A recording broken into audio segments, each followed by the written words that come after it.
इस स्टडी के बारे में बताऊं। सपोज एक ऐसी स्टडी हुई जिसका एम था ये देखना कि इन्फ्लेमेटरी स्टेटस का क्या रोल है, सिस्टेमिक इन्फ्लेमेशन का क्या रोल है डायबिटीज में।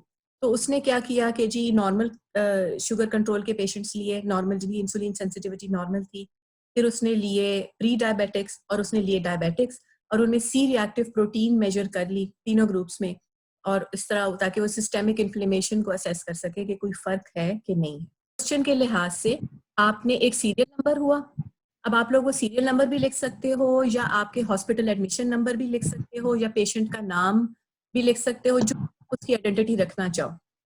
तो पहला आपका हमेशा वेरिएबल वो होता है, और चूंकि वो वर्ड्स होते हैं उनकी कोई वैल्यूज नहीं होती। अगर आपने वन, उसका मतलब पेशेंट नंबर 1, नॉट के वो 1 का कुछ मतलब है इन टर्म्स ऑफ नंबर्स, तो ये स्ट्रिंग हमेशा लिखेंगे यहाँ पे, ठीक है, स्ट्रिंग वेरिएबल हो जाएगा।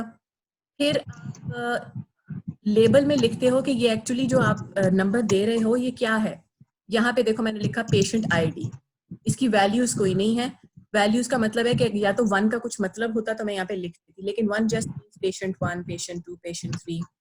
इन सबको इग्नोर करो, इट्स अ नॉमिनल वेरिएबल, ठीक है। And it really has no role in analysis, just कि हमारे पास एक इंफॉर्मेशन रह जाती है कि ये पर्टिकुलर डाटा इस पर्टिकुलर पेशेंट का है। सेकंड, मैंने सीआरपी पिकोग्राम एमएल में लिया हुआ है, ये न्यूमेरिक है। विड्थ मैंने इसमें ज्यादा रखी हुई है, इसको कम कर देती हूँ क्योंकि मैक्सिमम 3 लेटर्स में होता है, तो इसको मैंने कम कर दिया 7-8, यानी कुछ भी कर दिया कि बहुत बड़ा मुझे इसका कॉलम नहीं चाहिए। मैं नहीं लेना चाहती, मैं राउंड नंबर्स लेना चाहती हूँ। फिर अगर आपकी टेस्ट जो आप कर रहे हो उसमें डेसिमल्स में भी आंसर्स आते हैं तो आप यहाँ डेसिमल्स भी लिखो। फिर लेबल में मैं पूरा लिखूंगी serum C reactive protein levels, spellings ignore, in picogram per ml। ये क्योंकि ये प्रॉपर लेबल है कि जब टेबल्स SPSS बनाएगा या फिगर्स बनाएगा तो ये एंटर होंगी, वैल्यूज कोई नहीं है। The number I entered means that number and it's a scale variable. Continuous को SPSS स्केल कहता है। So then I go, this is one variable. फिर प्री डाइब के नाम से मैंने एक नाम रखा हुआ है, जो वेरिएबल के नेम है ना, ये सिर्फ आपकी रिकग्निशन के लिए, ये कहीं पे अपीयर नहीं होंगे जब आपके रिजल्ट्स आएंगे। तो और इसमें छोटा सा कोई नाम रख देना था, मैंने प्री डायबिटीज रख दिया। ये भी न्यूमेरिक है, इसकी भी विड्थ मैंने बेसिकली इसमें नंबरिंग देनी है, 1 का मतलब कुछ होगा, 2 का मतलब कुछ, 3 का मतलब कुछ, तो मुझे ज्यादा विड्थ चाहिए नहीं, एक नंबर एंटर करने के लिए जगह चाहिए। डेसिमल्स इसके कोई नहीं होंगे। इसका मतलब होगा नॉर्मल, प्री डायबिटीज और डायबिटीज, तो ये होगा नॉर्मल, प्री डायबिटीज और डायबिटीज, सॉरी नॉर्मल बड़ा हो गया, ठीक है। और इसमें वैल्यूज हैं। अब मैं जो 1 लिखूंगी उसका मतलब होगा हेल्दी कंट्रोल, 2 लिखूंगी उसका मतलब होगा प्री डायबिटीज, 3 लिखूंगी होगा डायबिटीज। आप में से ज्यादातर लोग मेरे ख्याल से कर रहे हैं डिजीज एंड नॉन डिजीज, या outcome with outcome and without outcome. तो उसके लिए आप 0 विदाउट आउटकम लिख सकते हो एंड 1 विद आउटकम लिख सकते हो, 1 एंड 2 भी लिख सकते हो, जो भी। और ये अब नॉमिनल नहीं है, मेरे ख्याल से ये ऑर्डिनल है, क्योंकि इंसुलिन सेंसिटिविटी कम होती जा रही है ना। एक हम ग्रेड बना सकते हैं, नॉर्मल, प्री डायबिटिक और डायबिटिक, तो मैं इसको ऑर्डिनल लिख दूंगी। फिर BMI एक मेरा तीसरा वेरिएबल है, इसको भी मैंने न्यूमेरिक रखना है, नंबर्स डालूंगी, 2 डेसिमल प्लेस तक भी कैलकुलेशन में एक्सेप्ट कर लूंगी।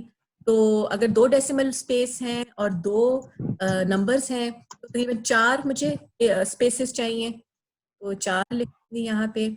और इसकी लेबलिंग क्या होगी, ओबेसिटी स्टेटस, क्योंकि मैंने लेबल किया हुआ है 1 को नॉर्मल BMI, 2 को ओबीस और 3 को मॉर्बिडली ओबीस, ठीक है। आप भी इस तरह कर सकते हो। आप, ये मैंने जल्दी में किया है, अगर आप लोगों के पास इनफ डाटा है ना, तो मैं चाहूंगी कि आप जो BMI की WHO की क्लासिफिकेशन है ना, उसकी बेसिस पे डिवाइड करो थोड़ा सा, लेकिन मैंने कल जल्दी में ये डाटा बनाया तो मैंने बस इसको ऐसे लिखा। और ये भी again BMI is increase in all these groups, तो इट इज ऑर्डिनल। हम आते हैं, ये मैंने सीरियल नंबर्स को आप इग्नोर कर दो क्योंकि ना मैंने इतना ज्यादा टाइप मेरे से नहीं हो रहा। तो अभी हम इन 3 चीजों पे कॉन्सेंट्रेट करते हैं। सबसे पहले जो आप सब पे अप्लाई करता है, सपोज मैं दो ग्रुप्स में, या हेल्दी और प्री डायबिटिक्स में, या प्री डायबिटिक्स और डायबिटीज में सीआरपी लेवल्स को कंपेयर करना चाहती हूँ। अब सीआरपी लेवल्स जो हैं ये कंटिन्यूस वेरिएबल है, तो पहला स्टेप मेरा क्या होगा कि मैंने देखना है कि क्या ये नॉर्मली डिस्ट्रीब्यूटेड है कि नहीं। Descriptive stat, explore. अच्छा, डिपेंडेंट लिस्ट में आप यहाँ पे हम सी रिएक्टिव प्रोटीन को देखना चाहते हैं, लेकिन मैं दोनों ग्रुप्स में देखना चाहती हूँ उसकी डिस्ट्रीब्यूशन कैसी है। तो मैं ये जो ये वाला वेरिएबल है ना, नॉर्मल, प्री डायबिटीज और डायबिटीज, मैं तीनों में देखना चाहती हूँ कि इंडिपेंडेंटली हर ग्रुप में इसकी डिस्ट्रीब्यूशन कैसी है। मैंने कोई नहीं लगाने सवाए इसके कि मैंने इसकी नॉर्मेलिटी चेक करनी है। अब यहाँ पे थोड़ा सा कंफ्यूजिंग है, हमने जाना होगा प्लॉट्स में, ठीक है। हिस्टोग्राम में चाहती हूँ, स्टेम एंड लीफ से मुझे ज्यादा फायदा नहीं है, और यहाँ पे मैं चाहती हूँ normality plots with tests. This is the way to get Shapiro Wilk. दोबारा बताती हूँ, एक्सप्लोर खोला, प्लॉट्स को किया, और यहाँ normality plots with tests and continue. I want statistics and plots both, and now I'll write okay. जी आप आ रहा है ना। अब देखो, पहला जो आपका टेबल है वो डिस्क्रिप्टिव है, वो सिर्फ आपको ये बता रहा है कि आपकी वैल्यूज कोई मिसिंग तो नहीं थी। अगर मिसिंग थी तो वो उस लिहाज से आपकी परसेंटेज निकाल देगा वैलिड वैल्यूज की। इसको टोटली इग्नोर करें, क्योंकि जब हम रिसर्च करते हैं तब तो हम हर डाटा, हर पेशेंट का सारा डाटा कलेक्ट करते ही हैं। अब ये सारा डिस्क्रिप्टिव आ गया आपके हर वेरिएबल का जो आपने एंटर किया था। हेल्थी कंट्रोल्स में मीन सीआरपी 179 है, प्लस माइनस हम स्टैंडर्ड डिविएशन ये नीचे है, स्टैंडर्ड डिविएशन ये है, हम ज्यादातर स्टैंडर्ड डिविएशन चलती है 90.85, तो इसको आप लिखोगे 179.33 प्लस माइनस 90.85। इसकी स्क्यूनेस जो है 1.6 है, ठीक है। और इसके लेकिन हमें पॉजिटिव स्क्यूड है, यानी ज्यादा इसकी जो टेल है वो प्लस साइडली स्क्यूड है। प्री डायबिटीज में सीआरपी है 83.84 प्लस माइनस 24.79, और ये भी पॉजिटिवली स्क्यूड है थोड़ी सी 0.805। डायबिटीज वाले ग्रुप में आपका मीन है 63.83 और प्लस माइनस 12.38, और ये नेगेटिवली स्क्यूड है। स्क्यूड तो है, इसका मतलब कि हम इसके ऊपर टी टेस्ट नहीं लगा सकते, लेकिन मैं आपको लगा के दिखाऊंगी जस्ट इन केस कि आपका अगर नॉर्मल डाटा निकला है तो आप कैसे करो। अब ये स्क्यू तो आ रहा है, लेकिन क्या वो स्टेटिस्टिकली सिग्निफिकेंट स्क्यू है? क्योंकि अगर वो सिग्निफिकेंट नहीं है तो फिर हम फिर भी टी टेस्ट लगा सकते हैं। वो कैसे पता चलेगा? वो नेक्स्ट टेबल से। ये आपको टेस्ट ऑफ नॉर्मेलिटी शो कर रहा है। एक कोलगोरोव स्मिर्नॉफ टेबल है और शपीरो-विल्क टेस्ट। ज्यादा मॉडर्न और एक्सेप्टेड शपीरो-विल्क टेस्ट है। कुछ पेपर्स ने कोलगेमिरोव टेस्ट भी लगाया होता है, लेकिन ज्यादातर शपीरो-विल्क टेस्ट लगा।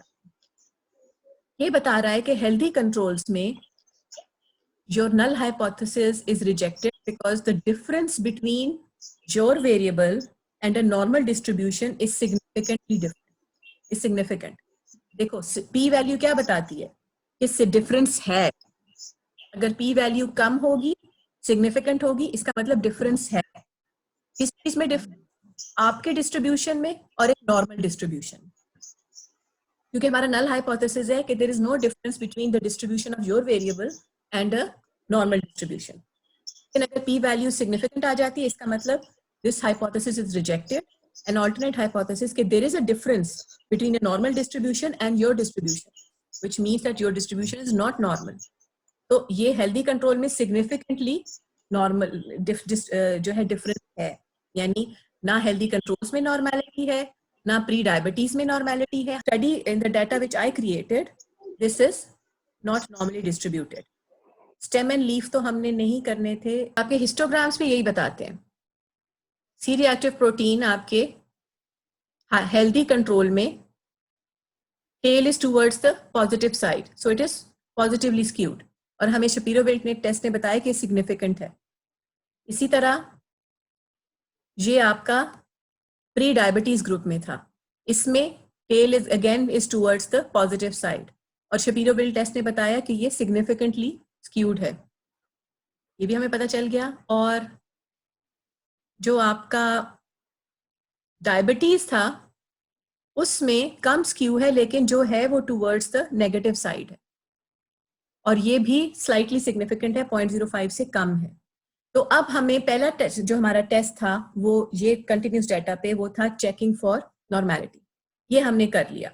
सो now I will go back to the main SPSS and first I will assume कि हमारे टेस्ट नॉर्मल आए हैं, ताकि मैं आपको टी टेस्ट की प्रैक्टिस करा सकूं। उसके बाद मैं आपको मैन विटनी पे लगाऊंगी, जो कि इस लेवल केस में लगने चाहिए अगर मैं दो ग्रुप्स का कंपैरिजन कर रही हूँ। अगर दो ग्रुप से ज्यादा कंपैरिजन कर रही हूँ तो उसका मैन विटनी का इक्विवेलेंट था क्रुस्कोस वालिस, और टी टेस्ट का इक्विवेलेंट है दो से ज्यादा ग्रुप्स का एनोवा। कह रही हूँ कि प्री डायबिटीज और हेल्थ कंट्रोल में मैं सीआरपी का कंपैरिजन करूँ, और सपोज शपीरो-विल्क टेस्ट से मेरा डाटा नॉर्मली डिस्ट्रीब्यूटेड है, अब मैं क्या करूंगी? Analyse, compare means. अब देखो यहाँ पे क्या ऑप्शन, मीन्स का मतलब ये सिर्फ आपको मीन्स कैलकुलेट करके देगा, उनका प्लस स्टैंडर्ड डिविएशन वगैरह वो सिर्फ सब कुछ वो बताएगा। सैंपल टी टेस्ट हम तब लगाते हैं कि जब पॉपुलेशन में कोई मीन नोन है, ठीक है। फॉर एग्जांपल सेंसस की वजह से एक पॉपुलेशन का मीन ऑलरेडी पता है, और हम अपने ग्रुप के मीन को उस मीन के अगेंस्ट कंपेयर करना चाहते हैं। एज एन एग्जांपल, जैसे हर बच्चा जब पैदा होता है और उसको सपोज हमारे मुल्क में जो न्यू बॉर्न्स का बॉडी वेट जो है वो नोन होता है, रिकॉर्डेड होता है, और वो उसकी मीन वैल्यू हमें पता होती है पॉपुलेशन वाइज। अब अगर हमारा स्टडी वेरिएबल एक बॉडी वेट होता न्यू बॉर्न बेबीज का, तो वो हम उससे कंपेयर करते, तब हम वन सैंपल टी टेस्ट लगाते हैं, क्योंकि सैंपल हमारे पास एक है और दूसरी जो मीन वैल्यू है वो पॉपुलेशन की known. This doesn't apply to us. Independent sample t test, paired sample t test, one way ANOVA test. अगर मेरा नॉर्मल डिस्ट्रीब्यूशन होती तो अभी मैं कौन सा टेस्ट लगाती? Independent sample t test, right? Independent दो ग्रुप्स में अभी लगाना चाह रही हूँ, मेरे पास 3 ग्रुप्स हैं, लेकिन मेरे पास एक तरीका है कि मैं से 2 ग्रुप्स में मैं कंपेयर करना चाहूँ। सपोज 2 ग्रुप्स होते, कैसे कर? Independent sample t test. C reactive protein मेरा टेस्ट वेरिएबल है, और डायबिटीज में से मैं 2 ग्रुप्स लूंगी। कौन से 2 ग्रुप्स? I define them. मुझे याद है कि ग्रुप 1 जो था वो हेल्दी कंट्रोल्स था, और ग्रुप 2 प्री डायबिटीज था। ये भी हो सकता था कि अगर कोई कंटिन्यूस वेरिएबल यहाँ डाल देती तो उसका पॉइंट डिफाइन करके कैटेगोरिकल में कन्वर्ट करके उनमें मीन वैल्यूज कंपेयर कर लेती, but that's complicated thing, I will not go into that. अभी मैंने उन 3 जितने भी मेरे ग्रुप्स थे उनमें से मैंने 2 ग्रुप्स चूज कर लिए, मैंने मीन्स को कंपेयर करना है। ऑप्शंस में ऐसा कुछ 95% कॉन्फिडेंस इंटरवल ही चाहिए होता है हमें। ग्रुप्स भी डिफाइन कर लिए। अब ओके, आप देख रहे हो सिंपली मीन्स बता रहा है, डिस्क्रिप्टिव बता रहा है। हेल्दी कंट्रोल में 179.33 प्लस माइनस स्टैंडर्ड डिविएशन और स्टैंडर्ड एरर ऑफ मीन भी बता दिया। ये अगेन हम जब डिस्क्रिप्टिव रिवाइज करेंगे आपका रिवाइज करेगा। स्टैंडर्ड डिविएशन जो है वो विद इन द सैंपल आपकी वेरिएशन को बताती है। स्टैंडर्ड एरर ऑफ मीन बताता है कि अगर यही आपके पास डाटा मौजूद होता पूरी पॉपुलेशन का, तो आपका मीन कितना डिफर करता है पॉपुलेशन मीन से। इसको निकालना भी है, 1 क्लिक निकल आया। प्री डायबिटीज के इतने पेशेंट थे, n इज इक्वल टू 59, और ये उसका मीन और स्टैंडर्ड था। अब आप जुबानी देख सकते हो कि स्टैंडर्ड डिविएशन बताया था ना टेबल में, कि टी टेस्ट की एक जो प्राइमरी रिक्वायरमेंट है वो ये है कि इसकी वेरिएंट्स आपस में स्टैंडर्ड डिविएशंस बहुत ज्यादा फर्क ना हो, लेकिन एसपीएस हमें इसका हल प्रोवाइड कर देता है।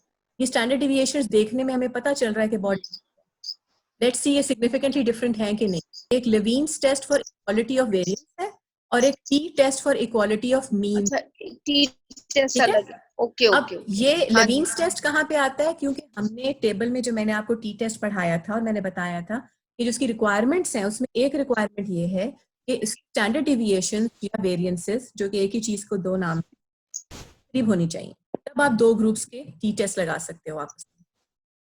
एसपीएसएस मैंने आपको बताया था इस मसले को हल कर देता है। वो पहले खुद ही टेस्ट लगा के देख लेता है कि वेरिएंसेस इक्वल हैं कि नहीं है। इसने बताया कि वेरिएंसेस आर सिग्निफिकेंटली डिफरेंट। तो इसका मसले का हल ये बताता है कि इसने 2 सिग्निफिकेंस दी हुई हैं टी टेस्ट। एक ऊपर वाली है इक्वल वेरिएंसेस अज्यूम्ड, नीचे वाली है इक्वल वेरिएंसेस नॉट अज्यूम्ड। हमारे हम इनमें से कौन सी पी वैल्यू देखेंगे? हमारी सिग्निफिकेंस जो है, हमारी standard deviations are significantly different, variances equal नहीं है, तो हम नीचे वाली पी वैल्यू देखेंगे, equal variances is not assumed. और हमारे केस में, इस केस में इत्तेफाक से दोनों ही सिग्निफिकेंट, लेकिन कई दफा होता है कि इनमें से एक वैल्यू सिग्निफिकेंट होती है और एक वैल्यू सिग्निफिकेंट नहीं होती। आपने कौन सी लेनी है डिपेंड्स करता है कि आपकी स्टैंडर्ड डिविएशंस प्रूव डिफरेंट या same. In healthy controls, serum reactive protein was this plus minus this standard deviation. In pre-diabetes, the means was this plus minus this standard deviation, and the difference in means was 95.48. And this was found to be highly significant at p less than 0.001. और साथ 95% confidence interval आपने brackets में report कर। Okay, so suppose for the time being ना मैं pre diabetes के group को खत्म कर रही हूँ, क्योंकि ये SPSS में थोड़ी सी लिमिटेशन है कि ये जो जितने भी गिवन ग्रुप्स हैं ना उन सब में कंपैरिजन कर लेता है। उस तरह की ऑप्शन नहीं है जैसे टी टेस्ट में आप ग्रुप्स चूज कर लेते हो। तो अभी मैंने सिर्फ हेल्दी कंट्रोल्स और प्री डायबिटीज वाले ग्रुप्स रहने दिए। तो इसमें मैं करती हूँ analyse non-parametric test, independent samples, compare distributions across groups, यही चूज करना है, run। इसमें ये पहले एक एरर मैसेज हमेशा आता है, उसको हमने ओके करके इग्नोर करना है। अब हमारा टेस्ट फील्ड है सी रिएक्टिव प्रोटीन्स, क्योंकि वो नॉर्मली डिस्ट्रीब्यूटेड नहीं थी, और हमारे जो ग्रुप्स हैं, अब मैंने एक डिलीट कर दिया तो हमारे 2 ग्रुप्स रह गए। ये मैं आपको डेमोन्स्ट्रेट करने के लिए कि अगर 2 ग्रुप्स हो तो क्या होगा। ये हमने यहाँ पे डाल दिए ग्रुप्स। देखो ये पूछ नहीं रहा कि इनमें से कौन से 2 ग्रुप्स, ये ऑटोमेटिकली जितने भी आप एंटर करोगे वो सारे के सारे कंपेयर करें। Test field, group field, run. आपके पास ये टेबल दिया। द नल हाइपोथेसिस बताया इसने क्या था कि the distribution of serum C reactive protein is the same across categories of normal pre diabetes और डायबिटीज, जो हमने, लेकिन मैंने डायबिटीज निकाल दी थी, इसने तो वही ग्रुप के नाम लिए हैं जो मैंने रखे हुए थे। तो ये कह रहा है कि डिफरेंस नहीं है ग्रुप्स में, that is the null hypothesis. Test इसने कौन सा लगाया? Independent sample Mann Whitney U test, क्योंकि 2 ग्रुप्स थे इसलिए इसने मैन विटनी यू टेस्ट लगाया। Results were significant, so the null hypothesis is rejected. Means there is a significant difference between the 2 groups with regard to C-reactive protein. Back to my practice data, और मैं control Z करती हूँ। वो मैंने अपना वापस जो 3 वाला ग्रुप था डायबिटीज का वो मैं ले आई हूँ। अब मेरे पास 3 ग्रुप्स हैं और मैंने इन तीनों ग्रुप्स में मीडियंस कंपेयर करने हैं, क्योंकि तीनों ग्रुप्स में मेरी स्क्यूड डाटा था। अगर एक में भी स्क्यूड डाटा होगा ना तब भी मीडियन आपको नॉन पैरामीट्रिक टेस्ट करना पड़ेगा। लेकिन अब मैं आपको डेमोन्स्ट्रेट ये करना बता रही हूँ कि SPSS को पता चल जाएगा कि 2 से ज्यादा ग्रुप्स हैं, तो खुद से क्रुस्कॉल वायरलेस टेस्ट लगा देगा। Okay, so I will come back. Analyze, non parametric test, independent samples, serum reactive. अब इसको दोबारा अगर करें रीसेट, सीरम रीरिएक्टिव प्रोटीन को ही मैं कंपेयर करना चाहती हूँ। ये क्लिक किया, चूज किया, इधर डाला। नॉर्मल प्री डायबिटीज, डायबिटीज, इस वक्त मेरे पास तीनों ग्रुप्स हैं, इसको डाला और रन किया। अब मैं आपसे शेयर करती हूँ आउट। अब ये आपको टेबल में क्या बता रहा है? नल हाइपोथेसिस वही है कि there is no difference, same है, हमारा भी यही है। हाँ, और इसने अब देखो खुद ही लगाया है क्रुस्कॉल वालिस टेस्ट, क्योंकि इसने देख लिया कि 3 ग्रुप्स हैं। जैसे उस टेबल में बताया था ना मैंने कि 2 ग्रुप्स होंगे तो मैन विटनी, 2 से ज्यादा ग्रुप्स होंगे क्रुस्कॉल वालिस टेस्ट। और ये भी रिजेक्ट करा नल हाइपोथेसिस में कि तीनों ग्रुप्स में डिफरेंस है।